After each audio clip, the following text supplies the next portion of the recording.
can see we are live. I'll hit the recording and we are off to the races. So see if YouTube will cooperate. They've kind of banned my lives recently. They're kind of hit and miss. So we'll Is see. that a hard background or a graphic background? Graphic. Wow. Perfect. Yeah. They're neat. Zoom can do that. So, whatever I can find, it'll green screen. All right. We're all set. Here we go. Let me hit the record. Hello and welcome to the Mastermind, Body, and Spirit Show. I'm your host, Matt Belair. As you know, we are overcoming extreme censorship. If you want to support this show, please share episodes far and wide. Leave a review. Consider becoming a member at mattbelair.com because they have deleted the Patreon and they're deleting episodes. So it's a backup. Everything's over there. But most importantly, consider doing 3 kind acts wherever you are in the world today.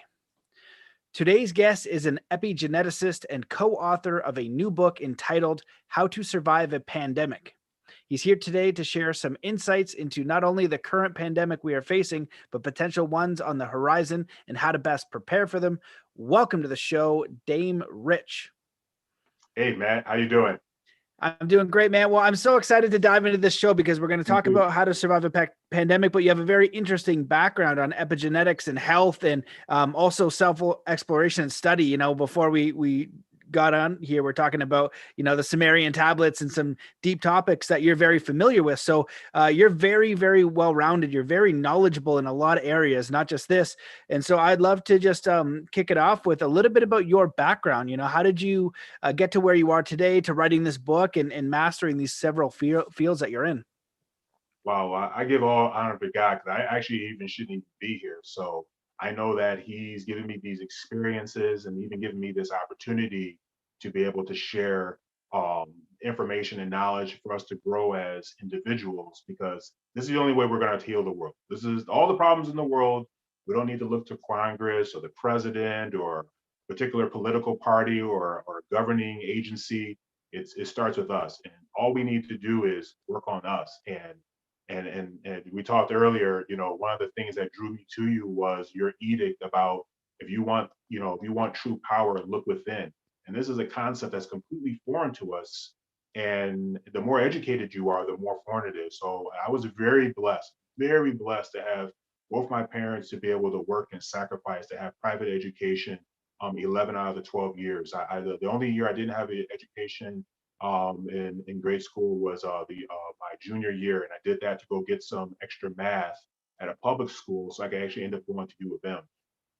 And I ended up going there, and thought I was going to do the computer engineering and all these things, and it was just completely miserable. It was almost worse than grade school in the sense that um, um, the private school, highly competitive, where it should be an education environment, but it's highly competitive. And there's a lot of barriers to break. There's gender barriers, definitely racial barriers, and it doesn't matter if it's a Christian school or Catholic school, any of these things. These elements exist, and you get to U of M, and that, like, I would be, in my class, if you got a 30% on your test, they would, they would run you up, the curve. They would run the curve. I forgot what they would call it, but they basically make a 30, 100%, right? And then Was it everyone the else, bell curve? yeah, but it was a weird bell curve. It was just like if you got a 30, whoever was the highest, now you're at 100, right? So if you got a 17% on the test, you know what I mean? You're actually doing pretty good. So this is what we're dealing with, and I was really blessed to deal with it. So I wasn't really doing well. I was studying hard. I was doing these things, but it wasn't really translating. In my first year, I did actually pretty good, considering, but after my second year, but I was able to get blessed, I learned a lesson in just doing the small things the right way all the time. I worked in a computer lab, was making minimum wage, and there used to be this. He wasn't a crazy guy, but they considered him this crazy guy because he'd come in with this wild hair, older dude, like 60-year-old Caucasian male, wild hair, and he had these thick glasses. Like when you talk about coke glasses, like no, this guy actually had them. He had these thick glasses, and he looked like the nutty professor morphed into 40, 50 years later, right? And and he had a problem with the printer jam. And he came to me, he said, "Hey, can you help me with my printer jam?" I said, "Hey, no problem. This is what I'm here to do." Went, stopped what I was doing, helped him with his printer jam. And when I did that, he looked at me and he said, "Hey, how would you like to work at Ford Motor Company?" And at the time, like I said, it's very high, very competitive. As soon as you get into these schools, like freshmen, I had a lot of friends that end up not becoming friends anymore because you start trying to work for these companies, Fortune 500 companies, Dow 30 companies. They're taking the very, very, very, very, very top students, right? So Matt, you and I could have ended up going to school together all of our lives and been friends, but if we go to the same college, now we're kind of enemies. I can't help you study. I can't, if you missed a class, I can't give you my notes. This is the, and we'll get into this later, but this is the pervasive attitude. It's capitalistic, right? So if the capitalistic world is outside what everyone's trying to get to, that just disseminates down in schools like that instead of very cooperative, right? So you start talking about the Sumerian civilizations, the Mayan civilizations. These were very, very, very wise civilizations, but more than that, they were cooperative civilizations, right? So the hierarchy wasn't about who's the man or who's the woman. The hierarchy, person on top was actually the one that was serving most, right? When we started talking about characters in civilization, like throughout history, like Mother Teresa, who's very, very highly regarded in the East. Think about her servanthood. We start talking about Jesus, right? From Christianity, servant, right? He was the highest. He's regarded as the highest leader, but servant attitude, right? So this is what these civilizations get into: more servitude, more cooperative, right? We're into more capitalistic, which the root word of capitalism is to capitalize. So my job is to capitalize, to go ahead and completely smush you down to nothing, Matt, so I can advance and get profit and things of that nature. So where are these concepts taught? Well, they're taught right from the very beginning in kindergarten, right? And they just continue to progress on as we get through school. And then when it gets to college, that's the real thing, because you're at the college, you're right at the 5 yard line to quote unquote real life, right? Doing your 9 to 5, making your 150, 200,000 a year, getting your house in the suburbs, blah, blah, blah, getting your car and things of that nature. So like I said, very competitive. And so they had a program called Ford College Graduate where um, Ford would interview freshmen to seniors. You had to have a minimum of 3.4 to even get interviewed. And then from there, you would enter your program. And if you entered the program, whatever a few people they would select, you would get a job, and then, they would pay for grad school. And then they kind of like set you, it was kind of like getting, like, you ever see the movie Goodfellas? It's like once you get made, it's like you're in, right? And that's what that was kind of in, yeah, for like, for Ford. So all my friends, scratching and clawing, none of them even got an interview. There were very few. We did know some people that did get an interview. I had like a 2.7. And a lot of us were like 2.9 struggling, right? But there was a few people with a 3.4, 3.5, but then they didn't even make it in, right? But God allowed me to go right past that line. And just because I was nice to this gentleman that everyone made fun of, he said, "How would you like to have a job at the motor company?" And actually, I took that. I remember this. I was at my mom's house. I took the interview in my bedroom, and the guy asked me some questions, and he just told me I flat out got it wrong. He told me, he said, I'd answer. I actually remember what it was. But the thing was, the answer, the question was, if you're starting up a Unix machine, what's the first thing that boots up? And I said something, but the answer was actually the answer. I remember the answer was the kernel. And he said, "Yeah, you got it wrong." He was only asking me two questions. And he's like, "Yeah," but he said, "Okay, so I want you to study this. You need to know this, blah, blah, blah, blah, blah." And of course, you don't really need to know this because none of the stuff you learn in college you use in real life at all. And none of the stuff you learn in grade school you use in real life. Tell me how many times you've done negative fractions times negative fractions in real life, or imaginary numbers, or rational numbers, or polynomials, or trinomials, or calculus, or pre-calculus. So none of the stuff you actually learn, you actually use. So that was fine, but I was able to get that opportunity. From that opportunity, God blessed me at a very young age. I'm 19. I'm making a lot of money. My friends are struggling, and making a lot of money, and I'm seeing things. I'm picking up on things, picking up how corporate works. Because I would come there. I'm like, okay, man, I'm in the big leagues now. I would come, suited and booted, had my briefcase. I had no papers, right? But I always saw my dad. This is why these images are important. So my dad, he always brought a briefcase to work, right? So I'm just like, hey, man, I'm doing my thing. And that was very intimidating for someone who was 19. I'm considered pretty tall in the society. I'm about 6'4", 6'5". So tall, I was very skinny at the time. I was like a $180, right, at the time. So I was very noticeable, right? So you have this young kid coming up here. My attitude was, yeah, I'm trying to take it over. But I wasn't even trying to take it over. I'm just trying to, like, you know what I mean, get a job, pay my credit card bills, I did stupid stuff as a freshman and all this stuff like that. And so I began to see, so, I had this guy come up to me. He's like, hey, man, I just want you to know, we just got to have a high level meeting with all the directors. And they said, whatever you do, make sure Damon doesn't advance in this company. And so that took me for a loop. Because like I said, I had grown up, my parents had worked very hard. They saw it in the 80s, the shift and the change that was going on in Detroit. And, you and I talked earlier about a lot of things being intentional. So when you have these, like for example, shootings in Chicago, when you have these things like that, these are not happenstantial. These are very intentional. You've studied poverty, you've studied about hunger. And so we have all these campaigns. We're going to save the world. We're going to try to save the hunger and all this stuff. It's just like, that's been going on since I was a kid. That's been going on for 40 years. And people are more hungry than they've ever been in their life. Right? I mean, if Congress didn't pass the bill for those kids to get the extra $300 a month, what did they say? It'd be an extra like 20 or 30 million kids in poverty. And we're supposed to be the leading, foremost, smartest nation, the best nation, and all this stuff. But percentage wise, we're up there with probably anyone else in terms of poverty and kids eating and things of that nature. So my parents kind of saw the shift, how they were allowing things to happen within, the political ranks, the police ranks, and things like that to destroy the neighborhood. So they sacrificed really hard to be able to move me out in the suburbs. So I always was the only so-called African American. I don't know if we'll have time to get into that. Maybe that's another show we can do. But so um,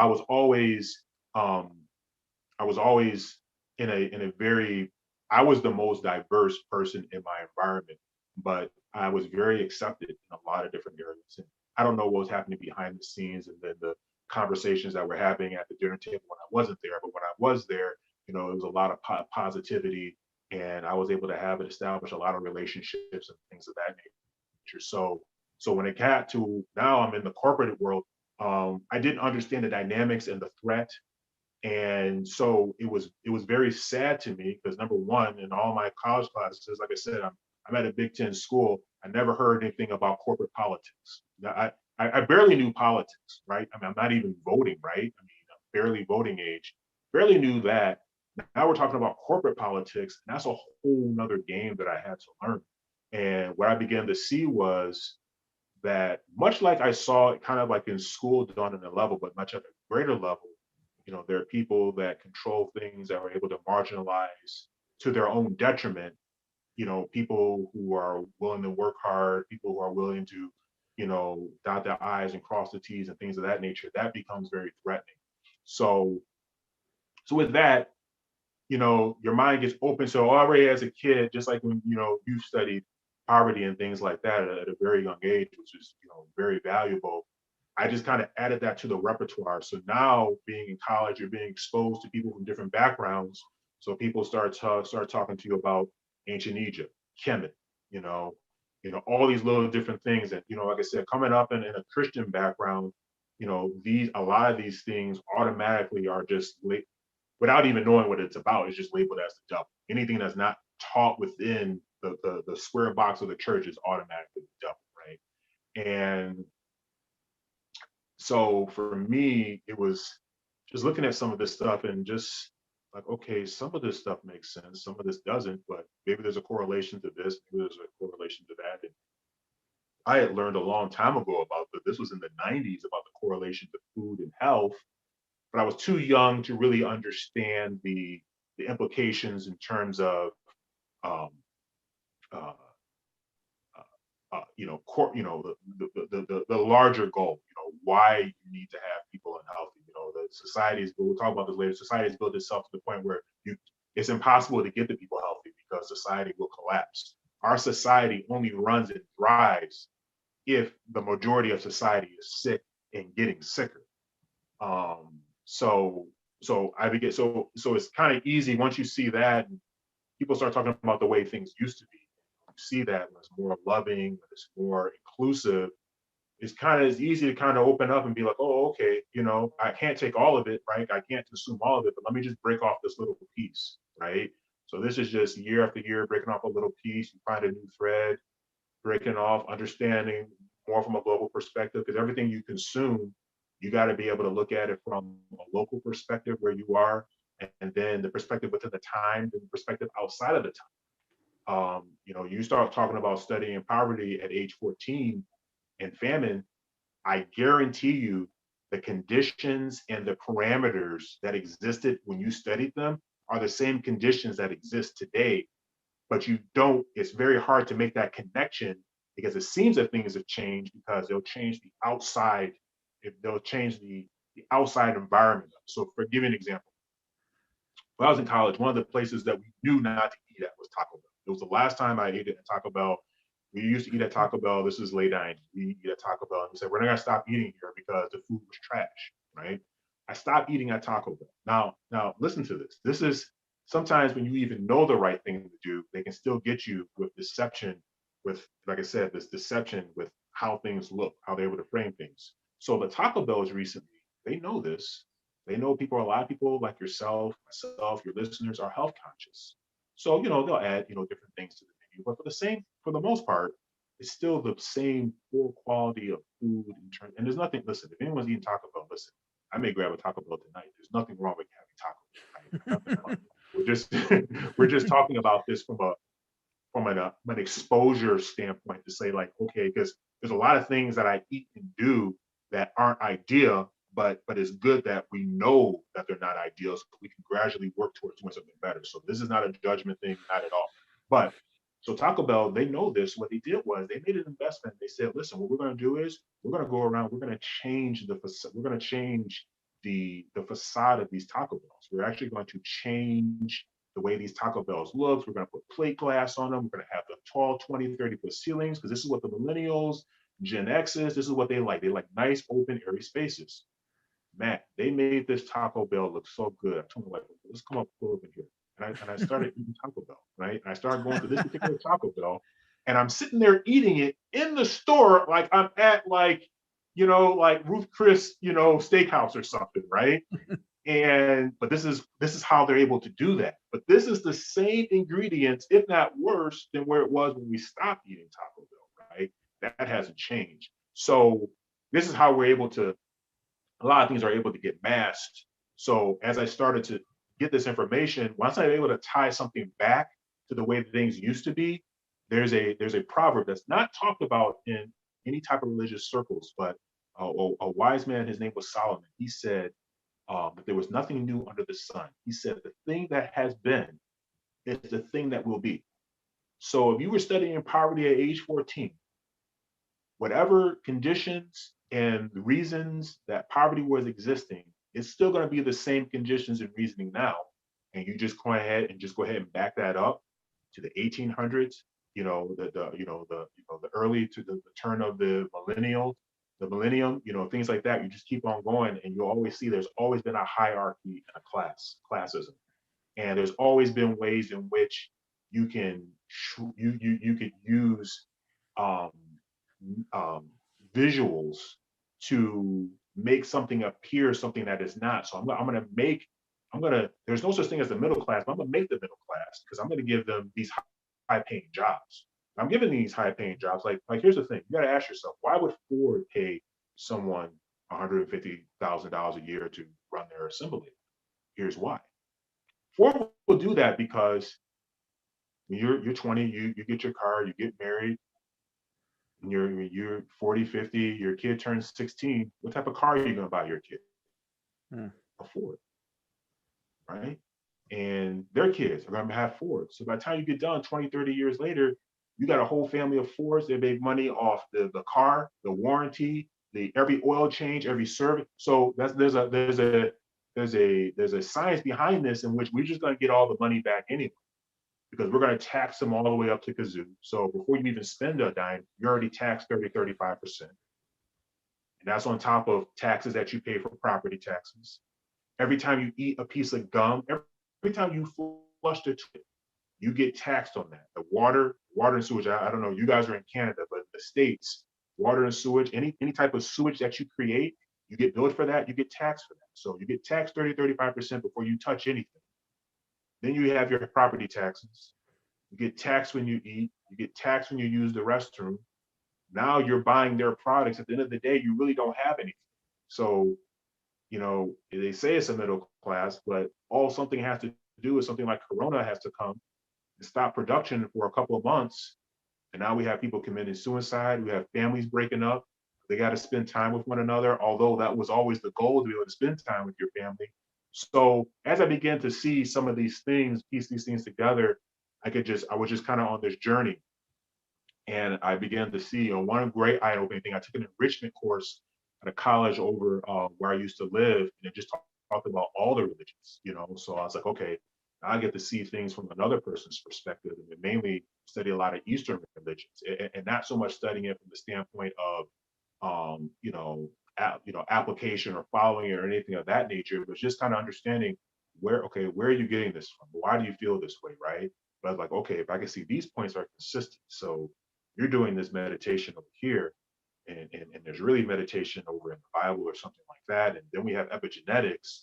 So it's just like, okay, so we're using three different words for the same thing, but let's talk about how do we get this result? So um, how we're able to um, conceptualize things in a way in which multiple um, multiple um, sorry, something just came on the screen.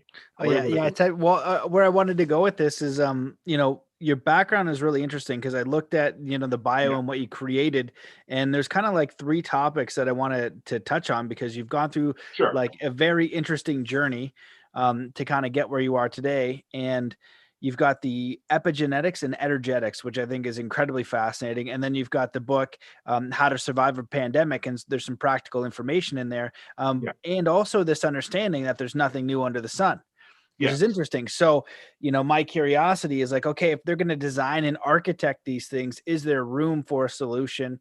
So what can we share with our listeners on, what they should do during these times? Because you've got financial, you've got food, you've got all these things that, I don't think that we should be fearful of, but we should be aware of. It's kind of like, sure, if you go out surfing and you don't know what a riptide is, you can get harmed. But if you know what a riptide is, you can avoid it and be okay. And so, same with outdoor survival or anything else, they can be dangerous situations. And if you're not equipped with the right knowledge or foresight, they can become dangerous and you can be harmed from them. But they don't necessarily need to be if you have the foresight and also the spiritual understanding. And that's been kind of my go-to lately, is just going through all these spiritual texts on fear and understanding transformation, and putting my faith and understanding in a god or a creator or life itself, and understand that this bigger picture isn't up to me. So I don't know where you want to start or where's most important, but I'd love for you to talk a little bit about your book and why you wrote it and some tactics that the listeners can be aware of, and then getting in a little bit of epigenetics and energetics. yeah, But then we were also talking about cosmic slop, the sure, movie, where we're going into really deep concepts and about ETs and how they might be here. So yeah, so all those are the kind of things I wanted to kind of start addressing. sure. So the book How to Become a Pandemic. So actually, God showed me the pandemic back in 2019, but I didn't know it was a pandemic when I saw it. But He just showed me everything being shut down, virus, and lack of operation and things being shut down. And so by the time, at least in the States, like things started to shut down around March 2020, and I began to understand, kind of what that was. So I began to start writing things, but I began to write it from the perspective of not so much what was happening to us in the corona, but just from a perspective of, how did we get here? Because anything, so there's a spiritual law. Anything that occurs in the earth in terms of dearth and famine, particularly lack and famine, is derived from anything that happens tangibly, is derived from something that occurred uh, uh, tangibly, natural, but translated spiritually, and that got judged. So spiritually, there were things that have occurred. There were things that were done tangibly on earth that got translated spiritually into something that had a very negative connotation in terms of being harmonious with the earth, each other, and God's laws. So now, and this is so I haven't talked about this on any of the other interviews I've done about the book because I feel like this is a great forum, and I feel like you have a very open mind to this. So I talk a little bit about this in the book. I don't really get very deep into it, but so what's going to happen with this coronavirus? And see the coronavirus, what's going on with the pandemic now is more than just corona. Okay, so this is like I said, there's no new thing under the sun. So when you're looking at something, when you're right up on something, it's hard to be able to understand what you're looking at unless you take a deeper view, and you got to kind of have a 40,000 foot view. So the 40,000 foot view, look at what happened in Venezuela. Look what happened in Venezuela a few months ago with the snow, right? Um, Look at what happened with the fires in Europe. If you look at all of these things, all these major scenarios that these quote unquote disasters, they're not isolated. They're actually working in tandem together to create a bigger effect. So just think about it like this, like the movie, when they introduced the Marvel movies, they first introduced Iron Man, right? And then you had Iron Man and the Hulk and Captain America. But they did all of that because at the end of the day, they do 2022 movies in, we're bringing everybody together and we're going to have this super duper superhero villain type movie. And that is what's going on now. So what happened last year was just a shot across the bow. What did it show us? It showed us that we're very unprepared. Look what happened in Texas. I believe that happened earlier this year, where it snowed in Texas, and by day two, over 105 people had died because Texans, they don't have heat furnaces for the most part.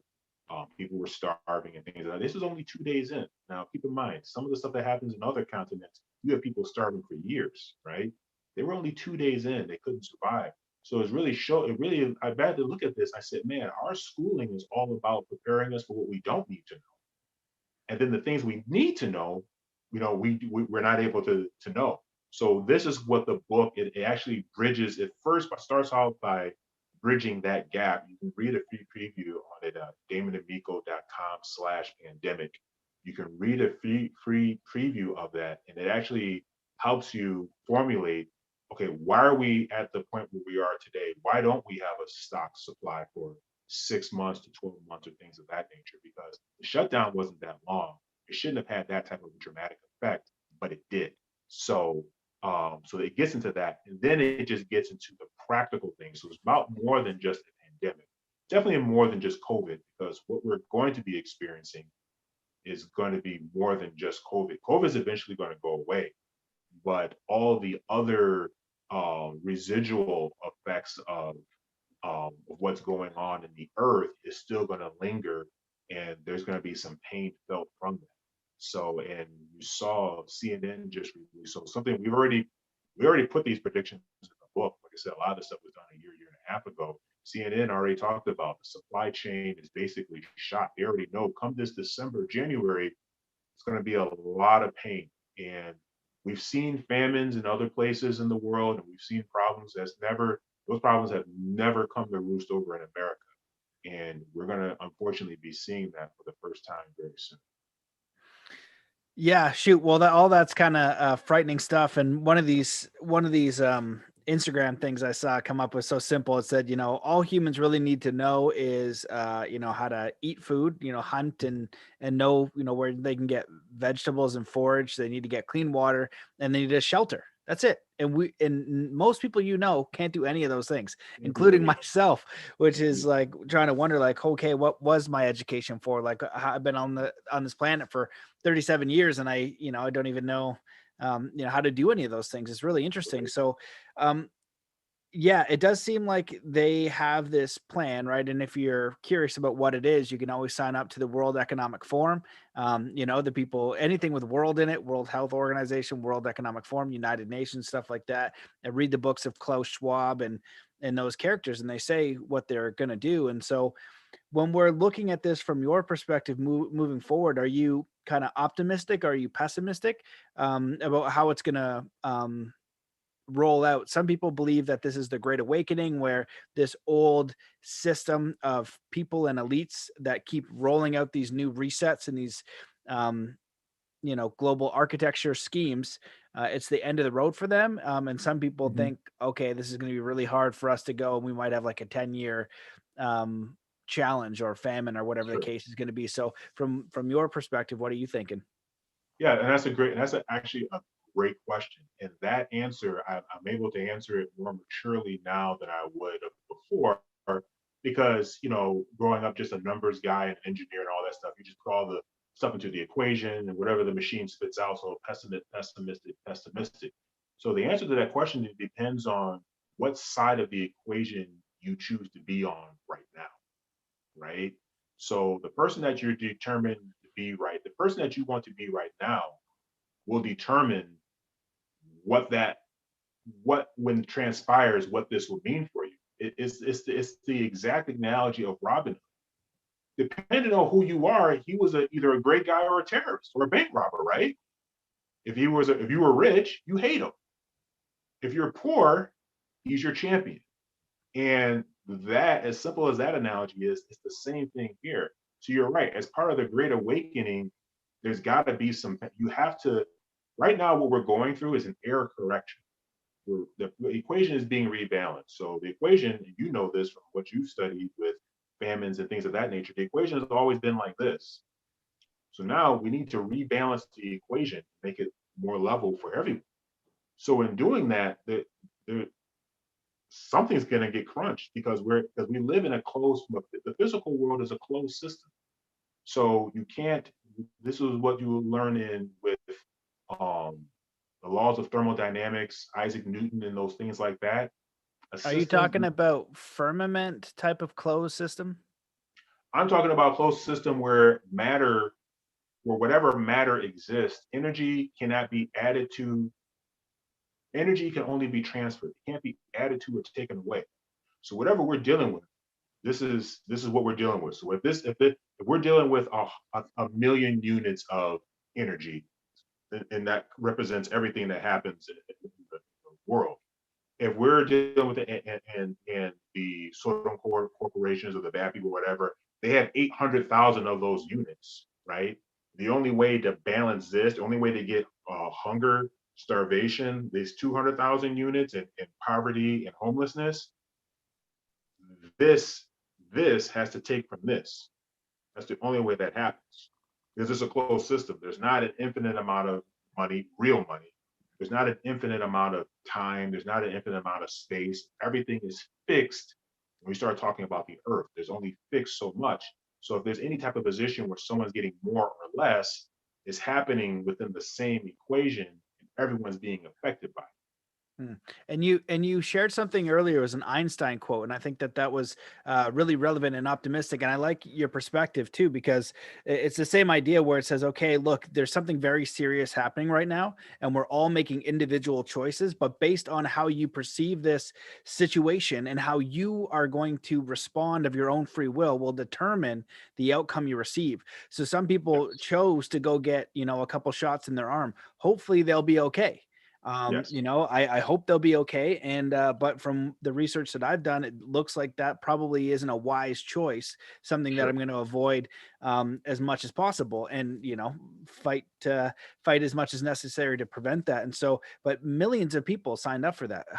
Millions and millions of people decided to do that, and rather than take the accountability to look for what a solution could be, what a resolution. Some people I know got it just for sports tickets, some got it for travel. And for me, it's like, okay, what's your character for this? How much do you need from Babylon, right? Everything's got to stay the same. So in order to stay in Babylon, you're going to have to submit to this new type of nonsense. And now on the other side, you're going to have people who are going to go outside the system and look for solutions and say, look, I'm willing to give up this material realm that I know there's something in my gut and in my soul that is saying that this isn't correct. So I have to trust that there's going to be another solution. And I think for those people that there will be. So I'd love for you to share that Einstein quote and that, Yeah. how we talked about, you put it a certain way, like the energy or consciousness or something Yeah. like that. So this is very important because everyone knows Einstein for E equals MC squared, which is incorrect. See, now you have a lot of the top physicists are coming out and saying that equation is incorrect. And actually, as a youngster, I actually kind of just figured that equation was incorrect because you can't quantify energy. First of all, the speed of light doesn't even travel at the speed of light.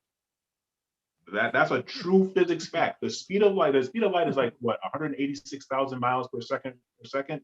Speed of light doesn't even travel at the speed. So this is something that has been known and verified. So that's without dispute. But when you have someone who is so numbers based, right, mathematical, logical, allegedly, but he came out and said the field, the energy field that you create with your mind, the field, what you just talked about, your mind is the sole governing agency of the particle. So that is just a lot of technical babble for your mind creates your environment. Now, this is a guy who taught us N equals MC squared. He was like, none of that. I mean, in practicum, none of that stuff really even matters. Is really this, right? So all these physics and all these equations, no, it really just comes down to this. And unfortunately, we're living in a day and age where the information is very dangerous. If you go back to, information is a burden, you just said, like, only thing we need to really worry about is knowing how to eat, knowing how to, shelter, knowing how to love. Really, everything else is really, that's icing on the cake. Problem is when you get into the concept of information and trying to be well versed, this is what you find out. And this is what I was alluding to earlier. This is what you know. The more that you learn, the more you find out you still need to learn something. So it becomes a burden. It actually becomes a burden. This is what actually happened to one of the greatest kings that ever lived. His name was King Solomon.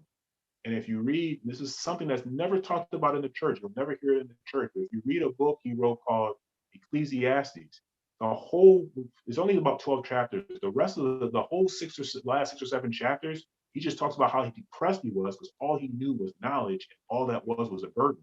So the problem is going on today when people are putting out information about shots and about vaccines and not doing vaccines. There's always more information to know. Like they said, do your research. The research you could have done, you could have thought that was good research, Matt. Only come to find out it was something deeper or that research was incorrect. And I know that's happened to me. Man, I've done some deep research on different languages of the world, like the original Semitic languages of the world, right? Some deep research, like, man, I had research. Man, I actually have a book that's over 1,000 years old. I have a book that's 1,100 years old. I actually go on auctions. Yes, I would go on auctions.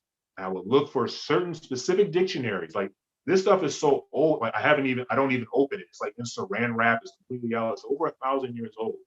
I want to see. Do you have it on you? I want to see that thing. No, I don't. I actually have it. No, it's actually at our other place. I actually moved it because we're packing up some stuff. So, but yeah, it's 1,000 years old, and it cost me a grip, but I got it because I'm like, if I can get this piece of information, this will prove this, right? So the thing is, you're always at the mercy of what information that you know, right?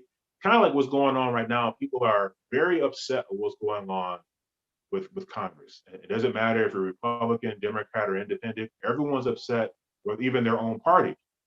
Now come to find out, now they're saying the reason why certain things aren't moving along or certain parties have things stalled is because people who are running for one party are really another party. So in other words, I could be, I won't use Republican Democrat because I could be a libertarian at heart, but running as a Republican. But you think I'm a libertarian, so you're voting for me for being a libertarian. So this is what's going on. So now we're seeing people who are in certain positions. So the problem with information and researching is, we got to keep things simple. So this is the curse that actually ended up happening with humanity, with us being cursed with knowledge. because now you have the thirst for knowledge. Now you just have to acquire more knowledge and more knowledge. Like you said, you spend all your time, your whole life acquiring knowledge, and you don't even have the basic things. Like up until recently, I couldn't even grow a single piece of food for myself. And I'm talking about, like I said, I had one of the top private school educations there was. Even my public school education, it was one of the top public schools that they were. Actually, my school, Scott McNeely, who used to be the world's third richest person, went to my school. Scott McNeely, the mega billionaire, Sun Microsystems sold his company to Oracle. He went to my school. This is where I went. So we've had the top schooling, right? But I never knew how to grow a piece of food. I never knew where the cleanest source of water was. We talk about that in the book. The cleanest source of water is in the ground, not the stuff that's contaminated with waste that they try to get up to speed to have you drink. Cleanest source of water is in the ground because it gets filtered. God he designed that natural filtration system. There's a guy, his name is Lavar Ball. You may have heard of him. He's a pretty loud individual, but he has some sons that play in the NBA. He was smart. He actually went and bought a mining company over in Russia, and they mine water from this mountain that's all built of limestone. Mountains built of limestone and they're deep underneath. So they drill down thousands of feet and they get this water, and they don't even need to clean it. It's the purest water, because anyone will tell you that the longer the water has to travel down a rock, and especially a rock like limestone, man, by the time you get a couple of 100 feet deep, you have the cleanest drinking water in the. So everyone has this ability, and I talk about that. Look, everyone has the ability to have clean drinking water. We don't And have to. I've also heard But too from one of the one of the articles I read that was talking about this and how to prepare. It said, don't worry. One of the good things is that water is everywhere. Like it's it's everywhere under your feet under everywhere. your feet. And yeah, it's so interesting what you're saying, because it's so simple, right? You get one of the top educations in the world, but that alone, you still can't survive as a human.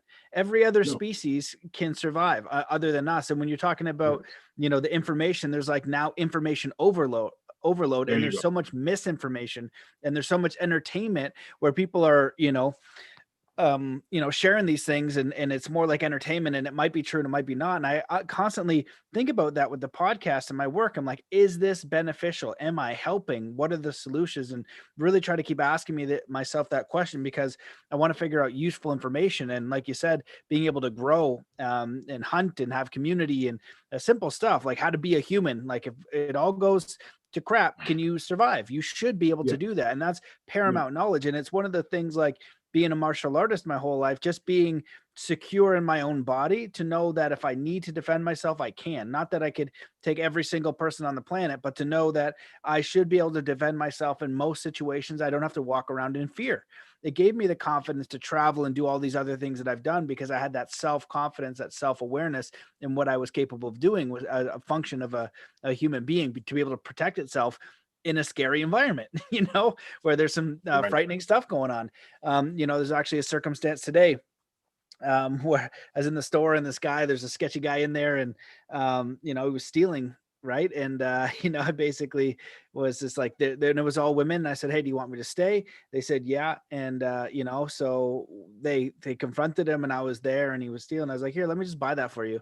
And so Wow. that was like, okay, let's de-escalate that situation. But I wasn't worried about it. I wasn't thinking about, how do I take this guy out if he Right. gets upset. It's like, how do I de-escalate? That's a part of that knowledge, right? That's a part of Right. how to do Yes. that, right? There, you just move it. And so it allows you not to be like, oh no, like what if he freaks out? What if, all these different things where people who are not trained don't know. And so, when we look at this thing of like the information overload and stuff, what do you think the solution is? And how do we, I like the idea of like the best knowledge. Well, I feel like we should know our history, because that'll help us know where we're going. So that's useful. But we do need basic knowledge of how to be a human being and survive here. But when you're talking about knowledge specifically and research, coming from a background where you really are deep into that, including epigenetics and energetics, which I'd love for you to dive into, Yeah. how do we remedy that situation so we're not like constantly, and that's it's rabbit hole after rabbit hole, and it's just so It is. infinite. There's not enough time, and it is a problem for sure. Yeah. And so, I mean, the very blunt, rigid, non, you know, smooth way to kind of disengage from that is just to disengage. You see stars all the time. There used to be a movement. I don't know if you remember this, man. I don't know if it was over up in where you are, but where we were in this, it was this movement. This was about 12 years ago. This was about 2 or 3 years after Facebook got real popular. There was this movement. It was by house moms. So it was women who were staying at home with their children, and they're like, "Nah, we're getting off Facebook. This is going to ruin our lives." This is like 2008. So Facebook, because remember, early 2000s, it was like MySpace, and then we transitioned to Facebook, right? So everyone was still trying to really understand how this was working, what it did. So they're like, no, we're going to get off this thing. I remember seeing that. It's like, wow, okay, so they're already saying this. There's this mass movement for anti-Facebook. You see a lot of stars. Selena Gomez. She said that she got off of social media because it ruined her life. Mac Miller. You have so many different people who have committed suicide, who are not with us today, or had their self-esteem directly affected. That Vanessa Hudgens just said something recently about how that tore her up when people were talking about 10-pound weight gain and things of that nature. So, I mean, you kind of think about what the use of a phone was, even 15 years ago, right? I remember I used to use Blackberries, and it was very good for calling, very good for texting, if you just wanted some basic information. But now they have it so that, man, during COVID, I couldn't even order food from the Red Robin because I didn't have a phone. And I refused to kind of do, I'm like, no, I'm not, just want to order this. I'm not doing this where I have to have my phone for everything. Because you have to have your phone for everything. Think about it. Matt, your phone opens up your hotel room now. Your phone is basically a requirement for anything, banking. Your phone. Like I actually went to my bank because I didn't know my internet password. So not the mobile, just the internet password. I just needed that reset or something like that. I go into the branch. Now these people know me. I go into the branch. They know who I am. I still give them my license. They know me. Hey, Dame, blah, blah, blah, blah, blah. They're like, okay, we reset it. Do you have your phone with you? Because we're going to send the reset to your phone. I'm like, man, I'm here. Can you just tell me what the new password is? They couldn't even do that. So they had to send it to my phone. I had to go home, wait till, I got that. So it's just, so here's another law. Anything that is occurring in the earth that's detrimental to you, you've allowed it. Apple sells 80 million. Apple sells 80 million iPhones a quarter. 80 million, right? This does not include Android. This is just Apple. Apple sells about 80 million iPhones a quarter. This is how they became one of the first $1 trillion companies. So when you think about this, this is something that we've allowed because we've allowed, somehow we've allowed them to have now banking must be done on phone. We've done this under the guise of technology and convenience. But now what they're finding out is you're able to copy those codes for the hotel that's on your phone. And now people, and this has happened all the time, people are coming in each other's room. And one person came into someone's room and they killed them because they wouldn't, speak to them. And, they were trying to, get to them and get to know them and able to do it. They were able to do that. So really it's about disengage. It's about what are the things that are important. So this is why the pandemic, this is why the shutdown first happened. Because as the shutdown, people started to see like, wow, I don't really need to be out here spending money like that. Wow, I can work from home. But the ones who wanted to, wow, I can be here with my family and build and things of that nature. So what did that start doing to the economy? It starts bringing down the economy. So it shows that our economy is really based on a lot of stuff that we don't need, a lot of information that we don't need. So like for me, where I'm at now to be able to get disciplined now, it's taken some time because I used to like things like the I used to like watching the NFL. I used to play fantasy football. I used to do those things. So now I invest my time in the things that are most important because time is one of the most important commodities we have. A lot of people will say it's number one. I put it up in the top 2 or 3, but it's one of the most important commodities we have next to love. So the thing is, be able to use your time wisely. So the thing is, you know what? Someone may be watching your show today. They might not agree with everything that I'm saying or everything that you're saying, but maybe if there's something in the nugget that they can take from it, be like, okay, you know what? I'm going to take a nugget. And the nugget that they take doesn't have to even necessarily be something that they research. It means just something that just resonates with them, right? Like already you've said some things already about, like, I like what you said about, man, we never learned how to be a human. I don't have to go and research that. Like, okay, let me see how many classes they did on non-humanity. No, that just resonates, right? So I'm just going to take that nugget and I'm going to build on that and be like, yeah, man, you know what? So now I know when I'm trying to help people, I have to understand where they're coming from. The thing is, you've never been taught how to be a human being.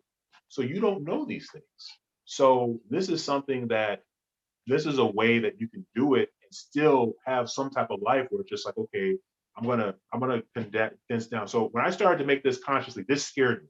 I don't really consider myself. I hate phones. I hate phones. I don't really consider myself a big usage. But when I said I was going to constantly disengage because every day there's a new story on this, and this. My iPhone. So I have an iPhone. It's a used iPhone. I pay like $80 for it. It's an old iPhone. It's an iPhone 6. This came out in early 2000s. So I said, okay. I said, I'm going to consciously disengage. So every week, my iPhone, at the end of the week, it sends me a list. It sends me a stat on how much phone screen time I've had.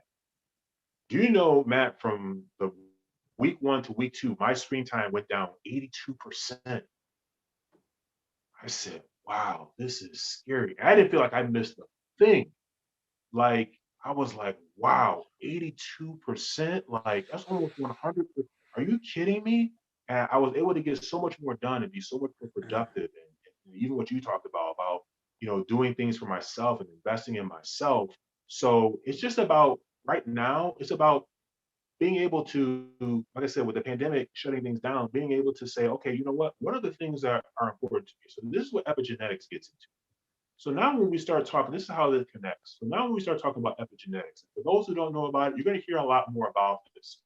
Well, Now, this is not a new. I want to jump in Oh, before you okay, go dive in. ahead. Just to, my friends and I kind of joked, that the Amish had it right. That they don't use technology. They know how to grow food. They know how to Yep. support each other. And they know how to work in community. And one of my friends is a Native American, and he said, because he said some of the tribes that are near Sault Ste. Marie in Canada, it's very very cold where that is, my family was looking at getting a bit of land there. And I was like, well, what's it like? And he's like, the only way that we've survived and that you would survive is through community. And that's so important. Mm, We've kind of lost that community as well. And when you're talking about the cell phone, I totally agree. The Stoics will call it a lifetime, right? And when you're like sitting there and you're watching Netflix or you're scrolling Instagram and you feel like you need to, get off it. Like if I weren't producing content, I wouldn't be on any of these platforms.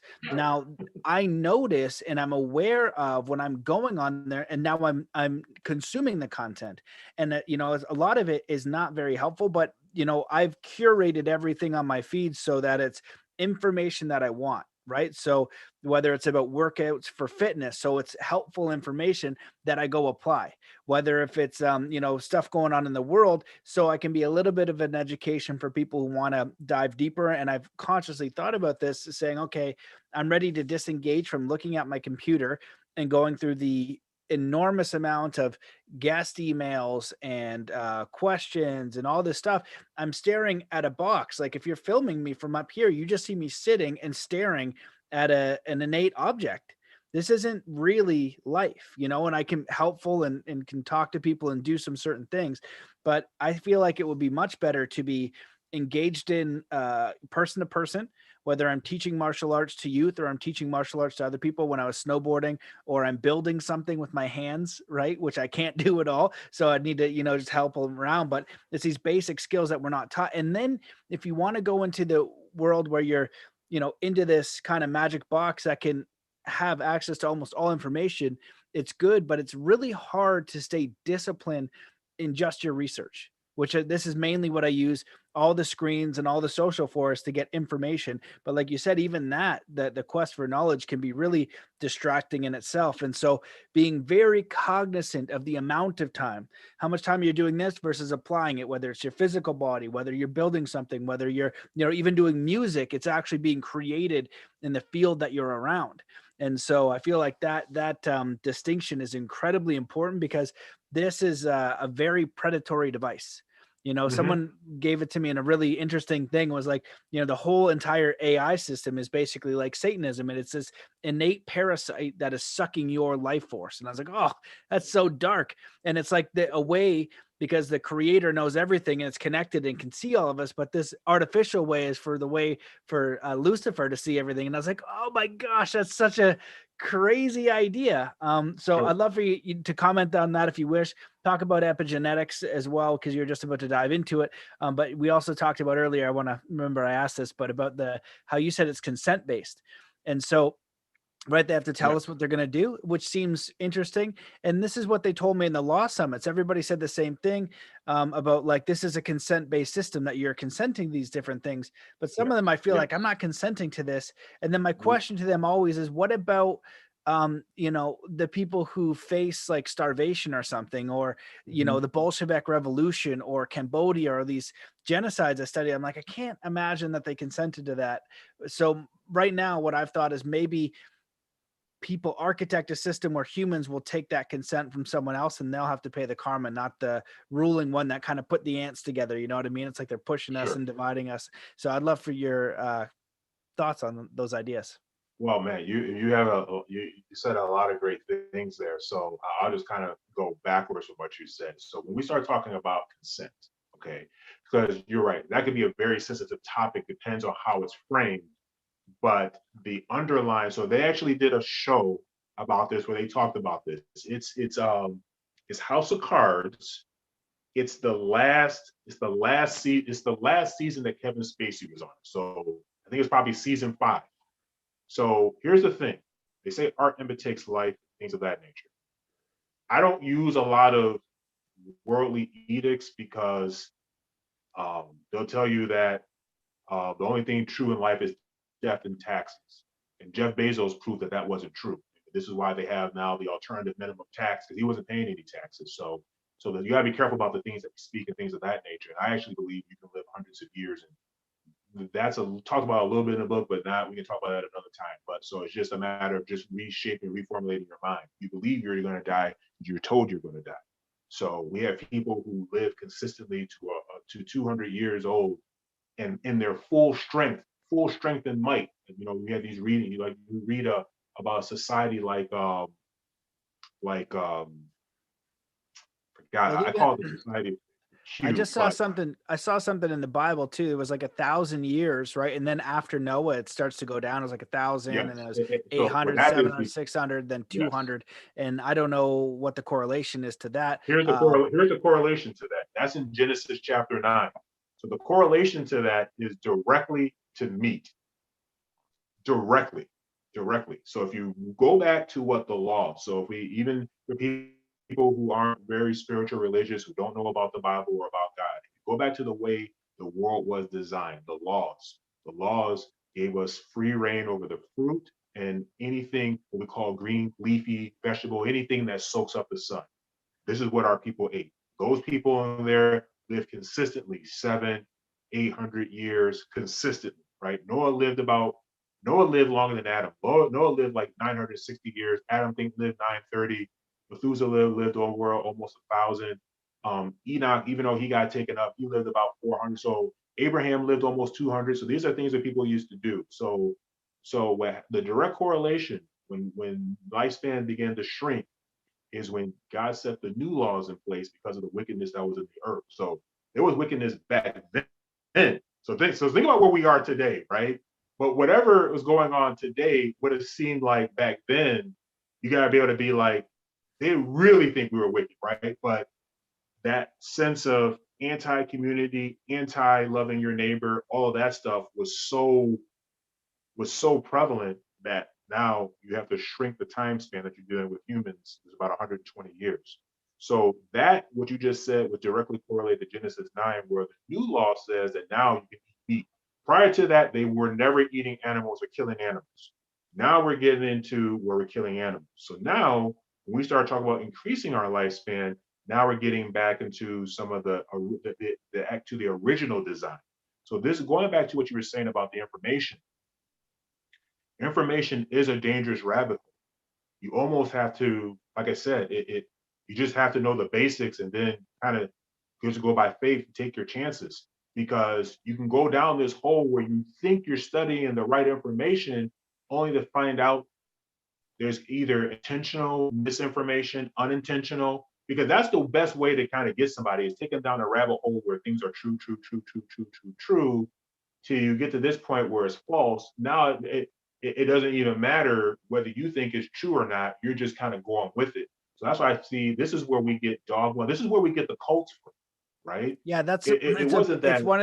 it's one of those best hypnosis techniques. It's like 80 Yes, or 90% truth, and then they start steering you. And there you it's a go. dangerous thing because it's so effective. You know, one of the simple It's very. I learned language patterns and all these different things, and one of the language patterns was 5 facts, then you'd say 1 command, 4 facts, 2 commands, right? And that's where you just start to lead them, Yes, right, in a certain direction, right? And you just say things that are true.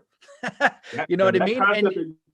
Yeah. And you can make them so obvious and ridiculous, but it would work. I began to test it, and I didn't use it for anything like nefarious, but I was like, I was in car sales or something like that. I'd be like, okay, I'm going to kind of try these things, or, you know what I mean? And it would the effectiveness was quite shocking, you know? Yes. There's actually psychological term, the way they termed it is called foot and mouth, door and face. Hmm. Foot and mouth, door and face. And it deals with, I can ask you to do just a bunch of little small things, and then I'll actually do the big dangerous thing and do it. And then the reverse of it is called door and face, foot and mouth. So I ask you to do something so great and outlandish, Matt, you're like, no way in the world. So then I come back because you feel bad and come back and ask you to do something smaller, way smaller. And then you do it. And then I just get in that way. Listen, what we find out is the way life works is in simplicity. And it works for evil and for good. The good is simple. You talked about that today, is knowing how to eat, knowing how to love, and being a good human. That's very simple. The inverse of that is very simple as well, and it's just starting this little tread, this little trail based on our own internal lust and desires. So going back, there's nothing wrong with having desires. We just need to have desires that line up with the cohesiveness and with the ecosystem, um, where no one is harmed, not even yourself. So um, we talked about so many good things. Well, let's go into a little bit about the epigenetics, because you line that up with epigenetics and energetics. Yes.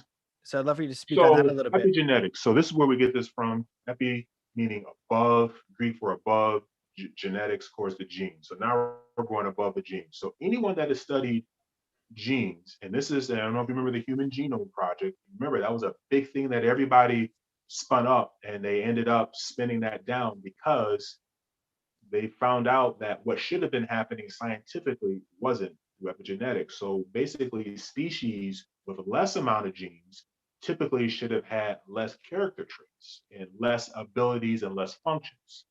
And what they were finding out is that species that had more sets of genes to be able to express themselves were less advanced than some of the smaller organisms that were more advanced. And there was no way to to answer for that. So if it was good example is, let's say, Matt, let's say that you only use 5% of your brain, right? So the world should tell you that, man, you're only going to get 5% results. You're not going to be that smart as someone like myself if I use 80% of my brain. Okay, that makes good sense. That's okay. So what they end up finding out, it was the opposite. Like, no, you're only using 5% of your brain. You're doing way better than the person who's using 80%, which is, that analogy is true today when you start talking about true success, true happiness. Like, I'm doing a vlog right now on not weight loss transformation or journey, but just happiness, right? And of course, weight loss is going to occur through that. But you take a look at the people who are the billionaires, look at the Forbes list, right? The new Forbes list came out a couple of months ago. I always look at it and I pull the same stats all the time. 60% of those people don't even have a degree. Okay. So the people who are the billionaires should be the people who are in school, master's degrees, Ivy League schools, Big Ten schools, PhDs. In fact, the higher up you go, Matt, you should be making more money, right? You're a PhD. You should be, if anyone's going to be a billionaire, it should be the PhDs, right? Scott McNeely left, he was, went to North Farmington. He left North Farmington and became a billionaire. He left my high school and became a billionaire, the world's third largest billionaire. It was Bill Gates, Larry Ellison, Scott McNeely. Scott McNeely ended up selling his company to Larry Ellison, but he was the third richest person. He dropped out of Stanford. Bill Gates dropped out of Stanford. Eric Schmidt and all those guys from Google. They were up at U of M when we were there. None of those guys finished school. All those guys saw what it was about, took advantage of an opportunity, and made $1 gajillion, right? So when we start talking about epigenetics, so now, because it's not fair. So you talked about the homelessness and things of that nature. Let me tell you something. People who are homeless and starving are doing much better than the people who aren't. Here's the reason why. The people who got this, who are here, and we talked about this equation. So you said, how do I feel about it? Here's the thing. The people that are here, we talked about, listen, everybody knows it's coming. And we'll talk about later with that movie Cosmic Slop, because that talks about it from a social construct there. But everyone knows this is coming. So it's not even going to do this, it's going to do this.